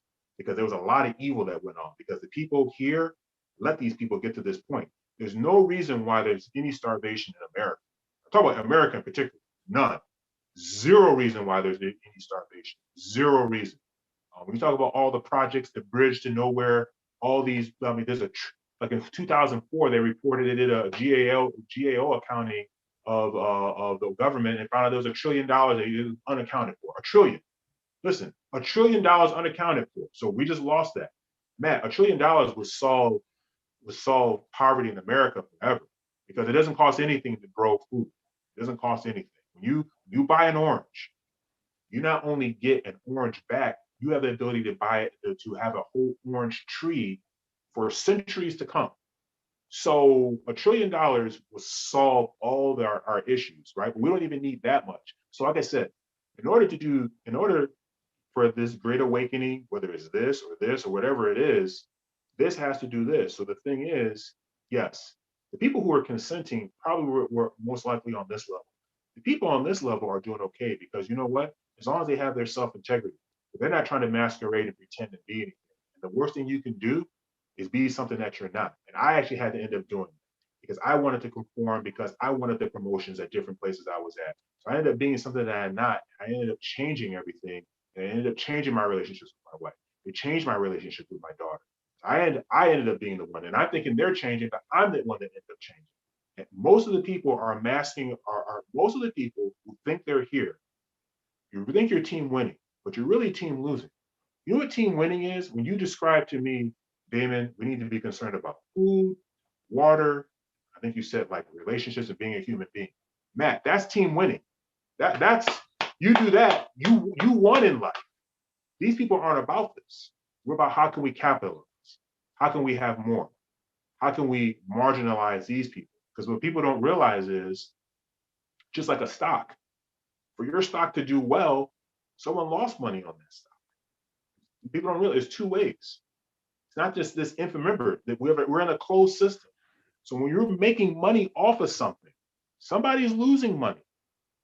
Something's happening to that. This stuff is not happening. It's not just as this infinite fusion of resources and materials. So when you have this end up happening, right? This is balancing the equation. Now they actually talked about this in a movie. It went over everyone's head. No one's ever talked about this. It was actually in a movie they did, one of the last Marvel movies they did with a guy named Thanos. I forgot what it was, but it was the last one. I think Iron Man died. It was the last movie they did with Marvel and the Thanos. And he said this. He said a couple of things are true. He said people looked at Thanos. See, so matter your perspective. People looked at Thanos in the movie. I don't know if you heard of him. He looked at him as a villain, how he looked and all this stuff like that. But what was he trying to do? He said, I am trying to balance the equation. See, we got to look at what he was saying, not how he was looking, not even how he was moving. We got to look at the intent of what he's saying. I'm here to balance the equation. So in this balancing of this equation, Yes, maybe not everyone had the same type of level of consent, but we are, and listen, I'm not telling anyone not to like your democracy and things of that nature, but this is what he was saying in House of Cards. Yeah, I did all these crimes as president and I did this stuff, but you wrote the laws for me to be able to do it. So for example, we recently had, we recently, so this is, so we recently, so Kwame Kilpatrick, I don't know if you know who he is, he used to be the mayor of Detroit. So he was actually one of the youngest mayors ever in America. He was mayor in Detroit by like 30, 31. And they got him out of office and they said he was on these corruption charges. And really, the only thing, like, no one really even knows why he was in jail. They put him in jail for 30, prison for 30 years, high, maximum security prison. And they said, well, he steered contracts a certain way. And his father, people around him took money, things of that nature. Okay, don't know if that happened or not. I know the work got done. I know he wasn't taking the money. The work got done. So they steered the contract a certain way is no different than someone else being in the office or what's going on right now, and they're steering contract a certain way. I worked at very large organizations. So out of the Fortune 5, the top 5 companies in the world, I worked for 3 of them. Okay. And people, listen, those deals are not done over email or letters. Those deals are done over golf and dinner, every single one of them. And the people who are giving out the deals are doing pretty well on the back end. You know, either here's some money for this, here you can have use of my cottage, you can have use of my private plane, you have this. This is the way that works. Well, it's illegal to do that at a city level. But you know where it's not illegal to do that, Matt? Up in Washington. What are they called? Lobbyists. It's the same exact thing. So if I want to have, so let's say if I want to lobby for martial arts in school, since you're into martial arts, and you want to be able to have martial arts contracts all across the nation where schools have to teach martial arts. So you know the way you do that, Matt, is you collect money, and you can do it through a PAC or through these other things. Legal, Matt? Legal. You collect money and you give it to the lawmakers and say, you know what, I gave you $100 million for your quote unquote campaigns. Okay. You give it to them. And then in return, they vote the way you want them to vote. So for the people who say that they're not consenting to it, we'll get outraged when we see something happen on the news, like, oh my gosh, Kwame Kilpatrick did this, or oh my gosh, this lawmaker did this. But we won't get outraged at what's going on with something, for example, the lobbying, which is the same exact thing, just in a different form and in a more dangerous form, because the stuff that's happening in Washington, it may not affect us from a micro level, but definitely at a macro level, it affects us. So this is what I talked about before. There's no new thing under the sun. So the thing is, the consent base is, this is what democracy is all about. It's about, listen, we can't have it both ways. We can't say that we're not consenting. I'm not saying you're saying this, but people can't say that they're not consenting to this and then be in love and enamored with democracy. Because this is what democracy and capitalism is about. Democracy is what? A government ran by the people. So anything that you see happen, now I'll just talk about in the US. If you see a corrupt, I'll just make something up. If you just see a corrupt government official, okay, let's say it wasn't someone on the cabinet. Let's say he was 2 positions from the cabinet. So let's say it was someone corrupt over in the Department of Agriculture. Okay, so you're like, well, I'm not responsible for that person's corruption or what they did or they took that money. Yes, you are. Here's how you are, because we have a system where the democratic system, which is not just unique to America, it's something that's pervasive throughout the world, where we will vote for a particular leader. So you vote for the president. Now, what does the president do? The president, so we're trusting the president to be the president. The president can elect and can elect his own cabinet members. So he elects someone to run the Department of Agriculture, right? So he trusts that person. So the trust went from you, now you trust the president. Now you go from trusting the president to his cabinet pick, okay? So now that trust, now you have trust in the cabinet pick just by proxy. It's the way it works. It's the way the energy flows. You can't say that we don't. because you have trust in the president. You have trust in the president, and you have trust in his cabinet pick. You have trust in this cabinet pick, then you have trust in the person that the cabinet person put. So if they're doing corruption 2 and 3 and 4 levels down, it all comes back to you. So this is the great thing about democracy, is that if there's any issues, it's on you. If it's going well, it's on you. But unfortunately, we're seeing the other side of it where it's not going that well for people. We talked about poverty and things of that nature. But thing is, those people don't face the same level of judgment from the perspective that they're good. I've talked, this happened once. So I actually saw, so Russell Simmons, he actually has an interview he did with somebody. Someone was like, yeah, I like having, this interview was like, yeah, I like having money. I like having extra money. I like having cars. I like having all this stuff. I don't want to be homeless. And Russell Simmons, he's one of the first billionaires there was. He's like, listen, this guy who you're calling homeless on the street, he's doing way better than you because he likes himself. He loves himself. He may not love his situation. He likes himself. He loves himself. Why are people, everyone's trying to say, get off Instagram and get off this stuff? Because what are they saying? The self-esteem, not just for the women now it's the men. The men, the self-esteem is at an all-time low.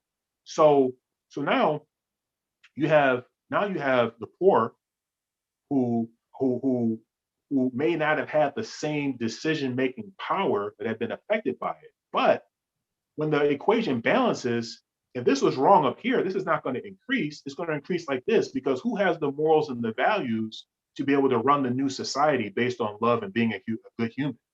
These people. So I saw a guy once. So I saw Russell Simmons talk about. It's like the meek will inherit the earth. There you go. You shared so many. Well, I want you to continue, but you shared so many things. I was taking some notes. Like the way the worst thing that you can do is to be something that you're not. And I heard, I love when you said that. And there was David Weiss on my podcast who said, the purpose of life is not to sell your soul.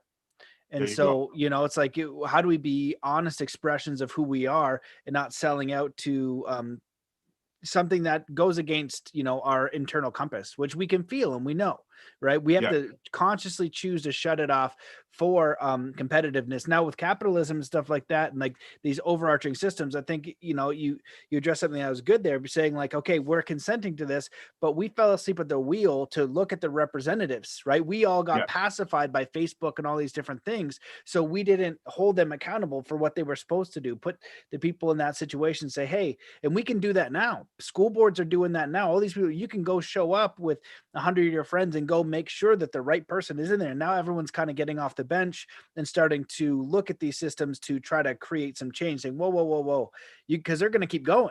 As long as there's nothing stopped, they're just going to keep going. But with the food thing, I had Jim Gale on, and he's founder of Food Forest Abundance, and just talked about how you do a little forest in your front lawn and how you could do this with cities. But the thing is, if everybody has food, you can't control the people and you can't steal their resources.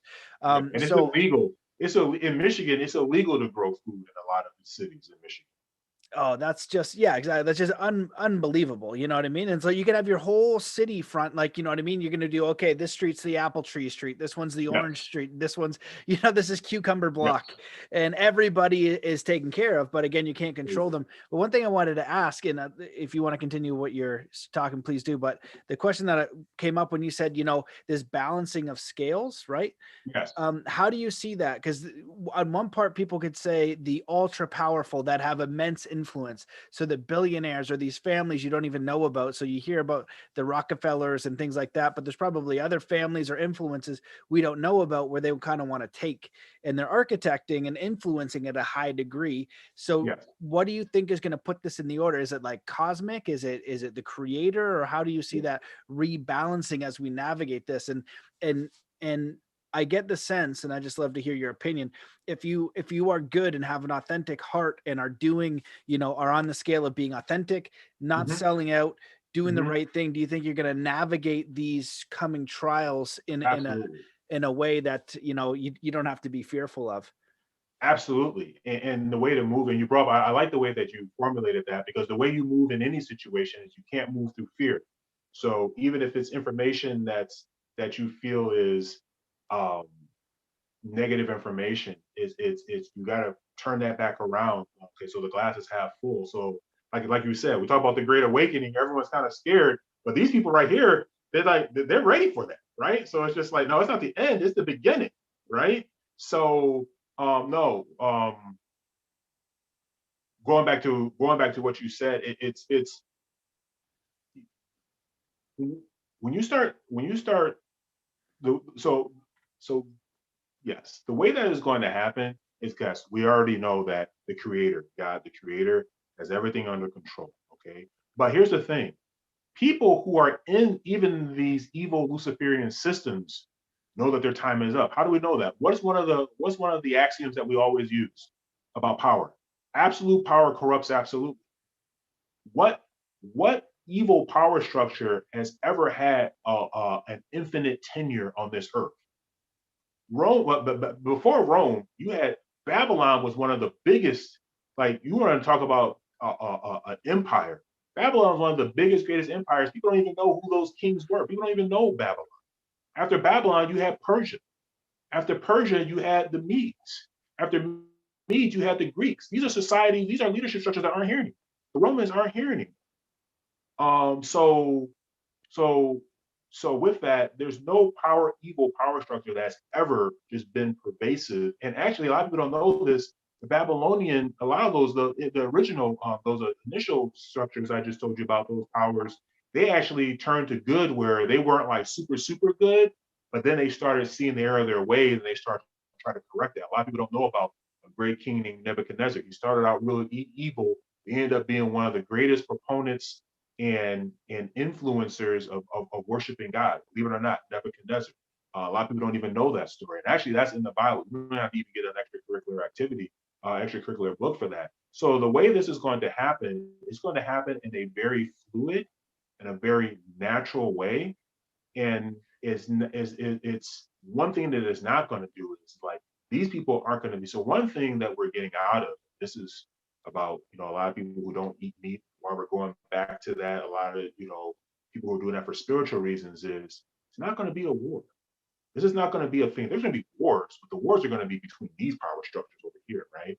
But it's not going to be this thing. It's just going to be a very fluid thing because one thing that COVID showed, you can be rich and you can be affected by it. We have a lot of famous people in Michigan that died from just a little. Think about this: a little tiny virus, the tiniest. That's what made the movie, the Tom Cruise War of the Worlds, so great, right? Everyone was ready to get it on, and then at the end of the day, they just released the virus that ended up killing everybody, right? So the thing is, they only have control of the physical, but the world that we live in is physical and metaphysical, and the metaphysical is higher.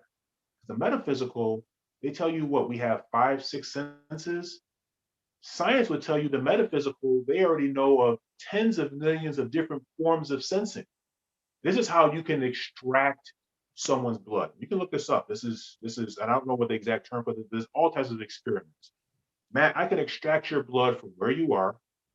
You can extract it yourself. You can mail it to me.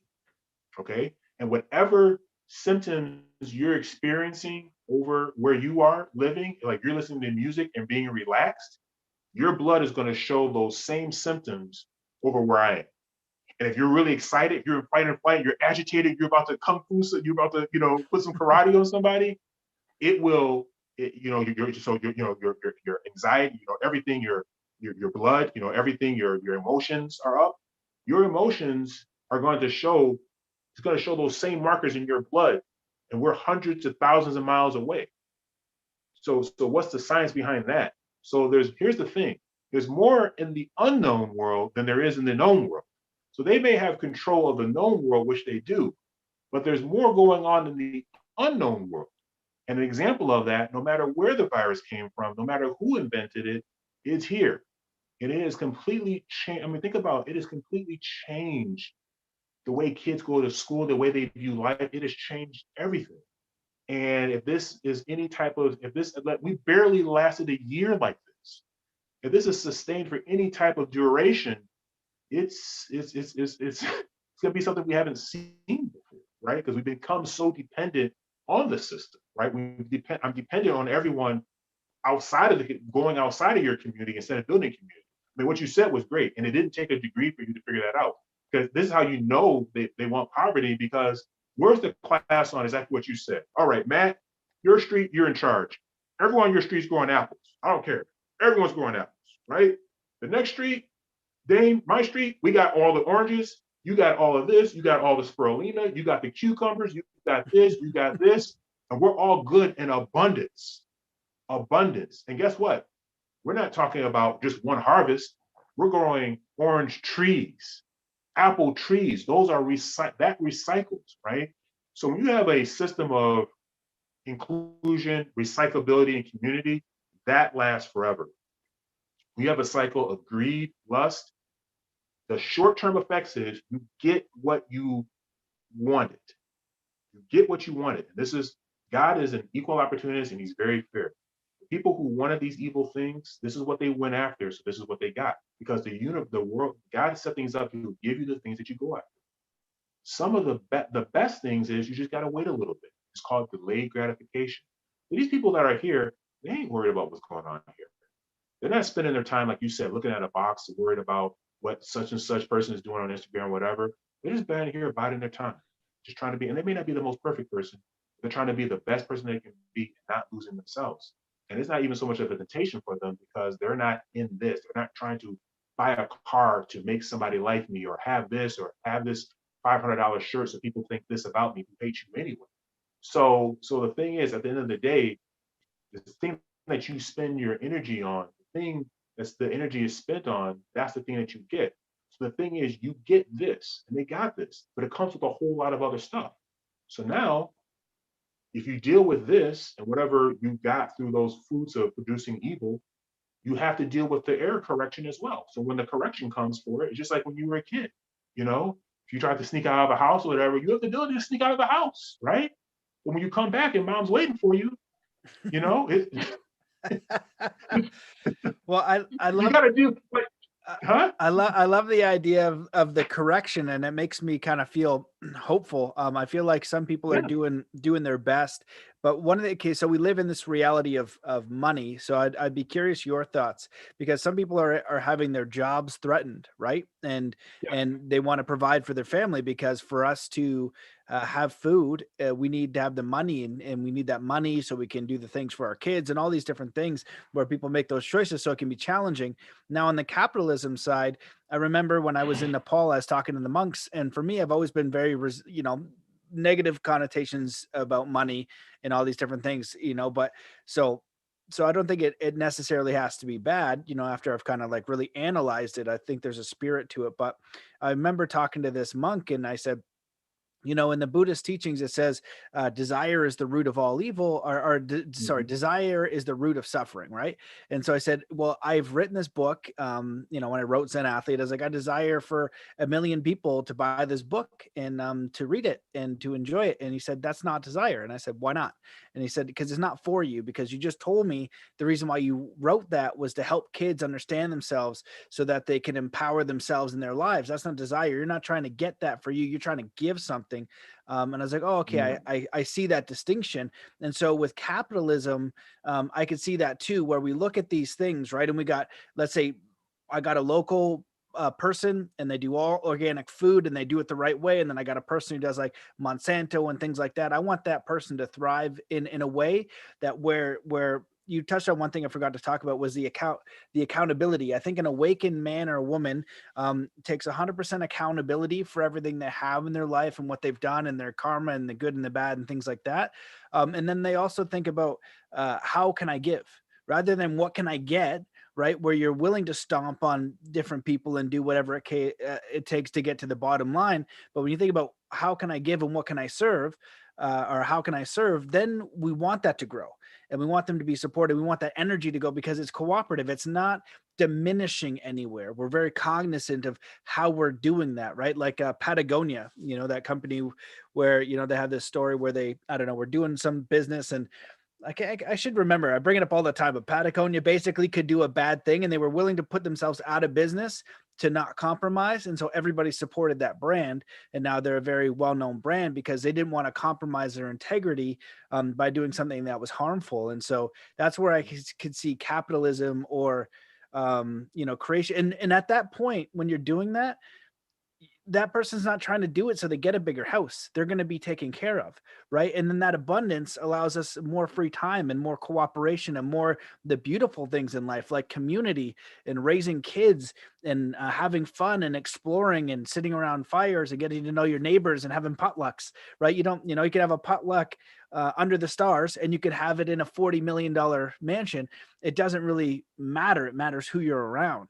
And so I just curious your thoughts on that navigation, because I see a lot of people out there with the financial worries and things like that, where I understand it. And where I try to teach and coach is into this gift of who you are, and it's okay to receive. Just make sure that you would do it no matter what. Like with the podcast, people say, "Oh, how is what do they say? How has it benefited you that you spoke out during the pandemic?" I say, it hasn't. Like they took away Patreon, they deleted all my accounts. But the reason why I do this is because I feel like it's the highest service that I can figure out right now until something else comes along, right? Where I feel like I can make an impact, and I'm kind of always asking to be guided. And I don't know what the impact is, but I know I can try and I know I can intend.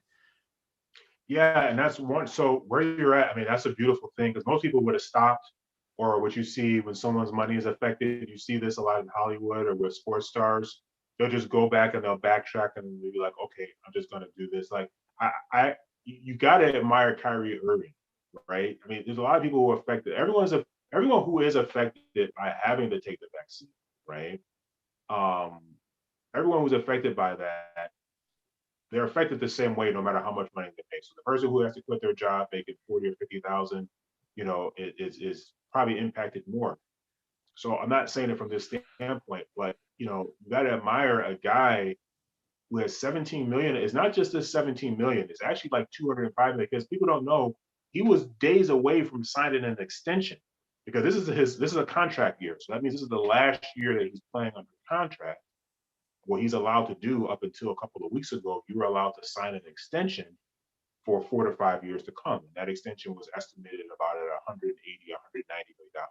So it's the 34 million he's going to make this season, then the 180 he's going to make, and this is life changing money, man. I mean, a couple $100 million, you're talking about buying countries, right? And so be able to take that stance and be like, no, I'm going to stick with this. And he's doing it from the standpoint where I'm not anti-vax. I'm not coming against these people. I just don't want to do it. And even with $17 million that I would lose, an additional 180 or 190, I'm willing to say no until things change. And you got to admire that, staying true to yourself. So here's the thing. It's like I said, it's delayed gratification. I was in that same spot. And by me trying to control everything, I ended up losing it. I ended up losing it anyway. This would be for another show, but this is someone I've had a very successful corporate career, making several, not 100,000, several hundreds of thousands of dollars per year. And me and my wife and my daughter, we were homeless, right? And no one really came to our rescue to help us. I was homeless day to day. We actually lived in the library day to day. God was with us for a full year before we were able to kind of start trying to get back on our feet and rebuild. But now I'm not glad that that happened per se the way that it did. I understand why it did. Now my perspective changed. So a lot of this has to do with you can't live in fear and faith. This is why I'm glad that you reorient some of these so-called negative experiences that that are being predicted or are happening now. So the thing is, a lot of this has to do with faith, and it's easier said than done. It's easier said than done, right? Because a lot of people, they were very surprised I left in the position that I did, making the money that I made. I mean, Matt, my yearly bonuses. So I'm working for a healthcare company. A healthcare company is supposed to be taking care of people, but they're not. Man, my bonuses were like 30, 40,000 a year, right? I had the mansion. I had the Range Rovers paid for, right? So like I'm doing it. But you see the compromise. And I started to try to compromise myself in certain areas, and God wouldn't let that happen. So that situation was just removed. And I was so bitter at first, but then I began to really kind of understand. So you know what? Our daily bread comes from Him. He's our daily bread. And if you don't, like I said, if you don't really know God, it's just listen. It is having faith, even if you just have faith in the universe. The right is always good is always going to prevail. All this is right here, what we're doing right now, this is just a minor tug of war for entertainment purposes, just like what they call what happens in Washington. What did they call it? Political theater. I remember I used to watch, I don't know if you remember this, but I used to watch the WW, it used to be called WWF. This is like in the 80s and 90s. Oh yeah, It was buddy, that's the Hulk Hogan. glory days. Hulk Hogan. Hulk Okay, Hogan you and know, the glory days. Hulk that's what Hogan, is the real good stuff, man. Macho Man, Andre the Giant, Ultimate Warrior. Macho Man, Goodness grief. Hacksaw Jim Duggan, Jake the Snake Rattlesnake Roberts, guy. Yeah, that's the right up, like all these guys, right? So I would watch this, man, because I wasn't allowed to watch TV really a lot during the week, but they would come on Saturday mornings, right? And from 8 to 11, they would go 3 hours hard in the paint, right? And I would watch this. And my dad knew my heart was really, I would watch it, and my heart was really into this. And my dad said, "Hey, man, you know this is fake, right?" And I was like, "Nah, man, this is not fake. What are you talking about?" He said, "No, Damon." He said, "Listen." He said, "Hulk Hogan and Andre the Giant, they're actually really good friends. They actually, when they get done wrestling, they go to dinner together." I said, "Nah, man.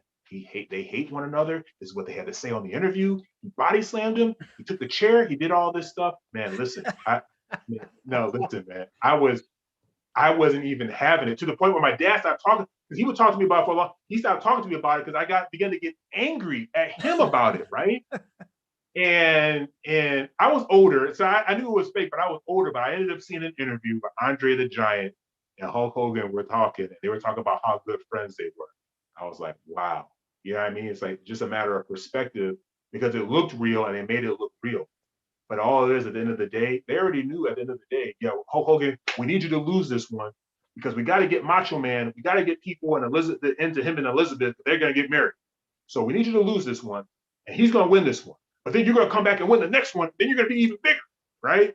And so this is how they played this stuff out. This is what's playing out right now. All that's happening out is everyone's playing out their script. Everyone's playing out their role. Everyone, you've read the ancient, right, man? How these people talked about this stuff happening thousands of years ago. So the thing is, go ahead and let the evil people, let them do them. We don't have to be a part of it. Just let them do them, and that's going to play itself out. And then the people who are going to be true to themselves, we have faith that God's going to provide for you. This is what it showed during that time. God provided for me. I had no money, not a dime, nothing. God provided for me. He had allowed random people to give me money to stay at hotels, and random this and this and this. It was so much that ended up happening. I was just like, man. So you begin to see, when your faith is in the system, it's easier said than done. So this is a gradual thing. So what you talked about, you're way further on the curve, because I'm telling you, as soon as someone's Patreon account, as soon as they would have got the first warning letter, Matt, they'd be like, nah, we're deleting that. And you've seen it.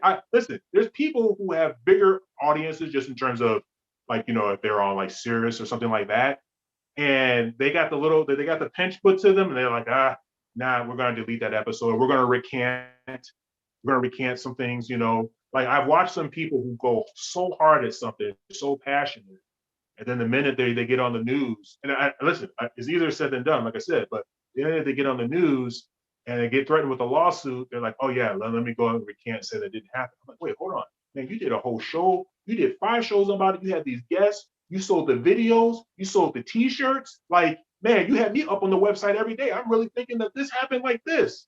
But now, since you're getting sued, you know what I mean, and getting your livelihood threatened, so it's a matter of staying true to yourself. And it takes a process. And the best thing you want to do, be able to do, is have the God or the universe be able to test you.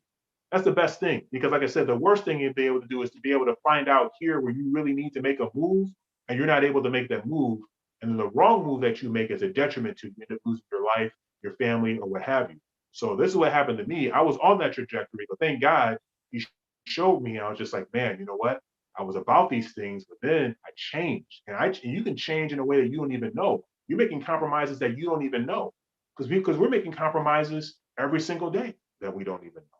Like, we'll get upset because one person is missing, a certain person is missing because maybe they fit a particular demographic.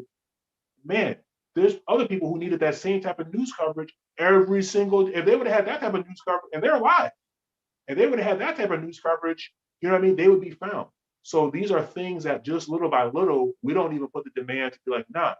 When we talk about the news, we're going to talk about the news that affects the real news that affects us, And we're gonna and everyone, no matter man, woman, no matter what race or whatever, everyone matters in the sense that you're going to have the same type of coverage provided. We care about you enough to find you just as much as we care about anybody else, so that it doesn't become a sensationalized story. And it's what ends up happening because of this. Because you have these things that happen, just like we had in Florida. We had that Brian Laundrie and Gabby missing. I promise you this is going to happen. You heard it here first. I won't say the network, but I kind of know the network's going to do it. Some network is going to come out with a made-for-TV. They're going to make a made-for-TV movie. Now remember, like you have some parents that lost their daughter, right? And they don't even know what happened.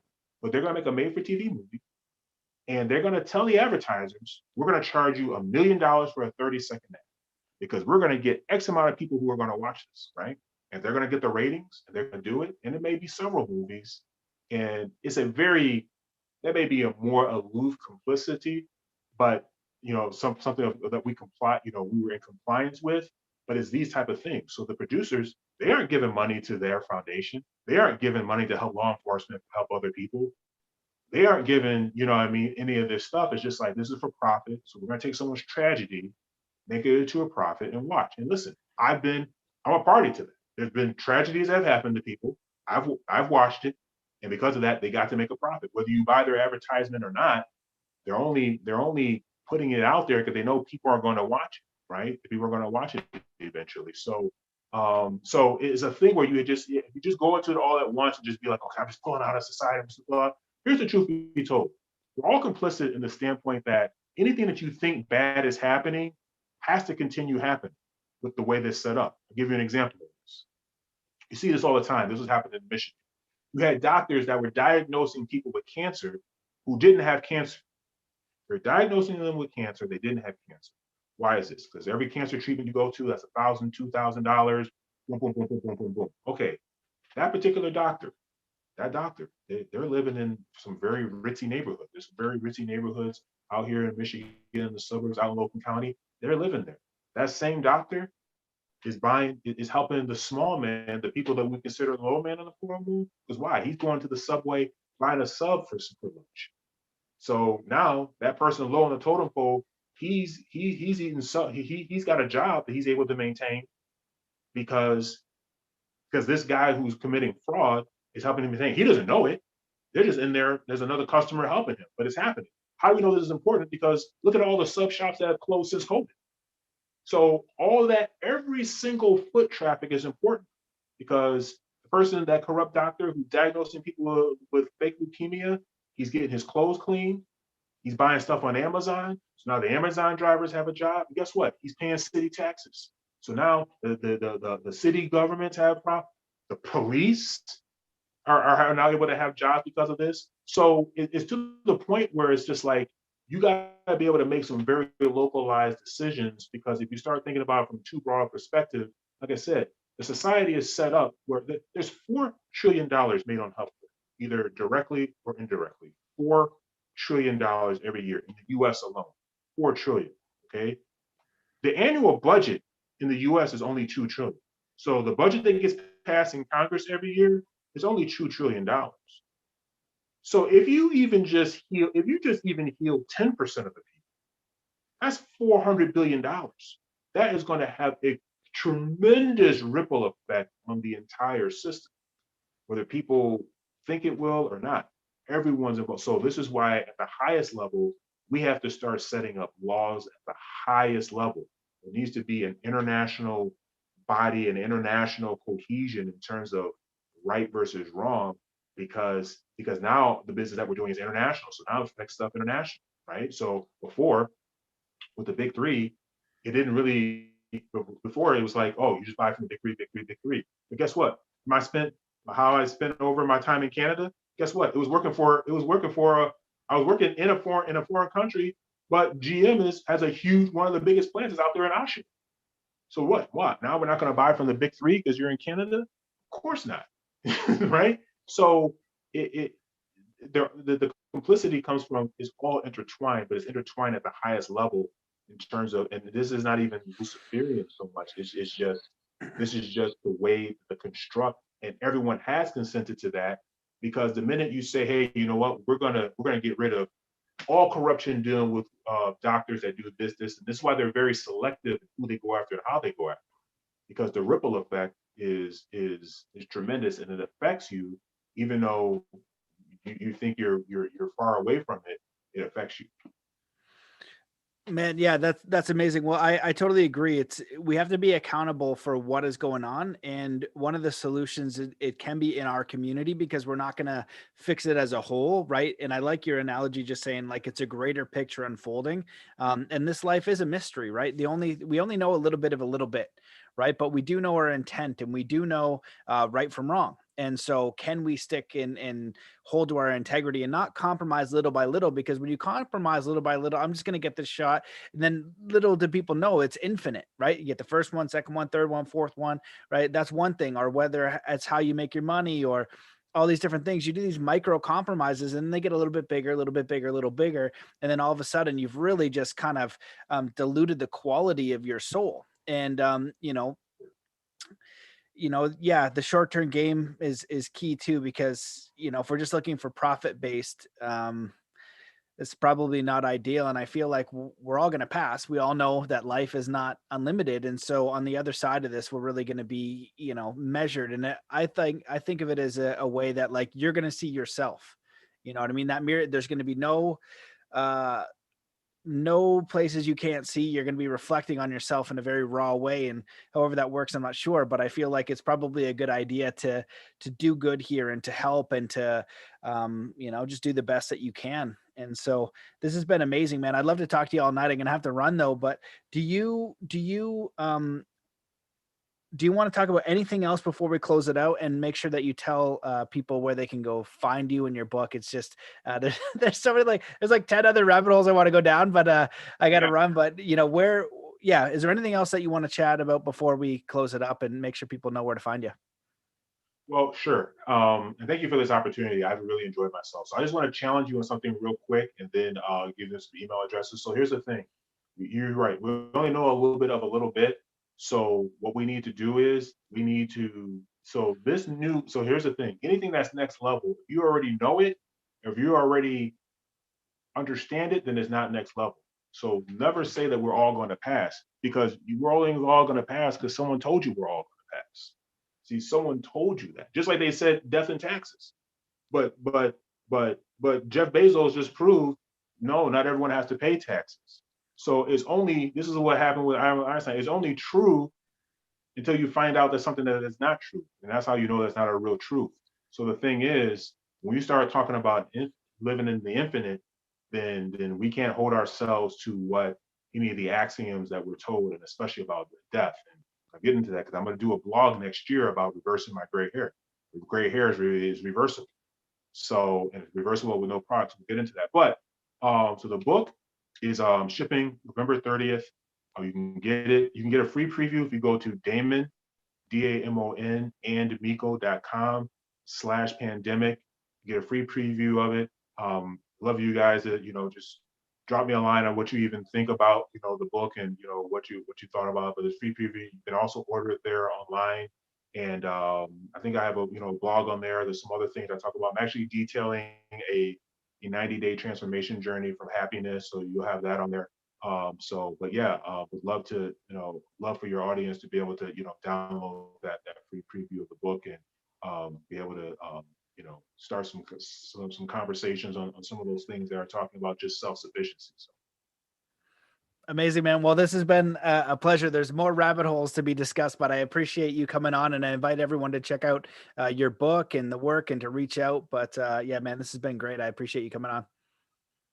If that All right, guys. Thanks for watching. See you in the next one. Peace.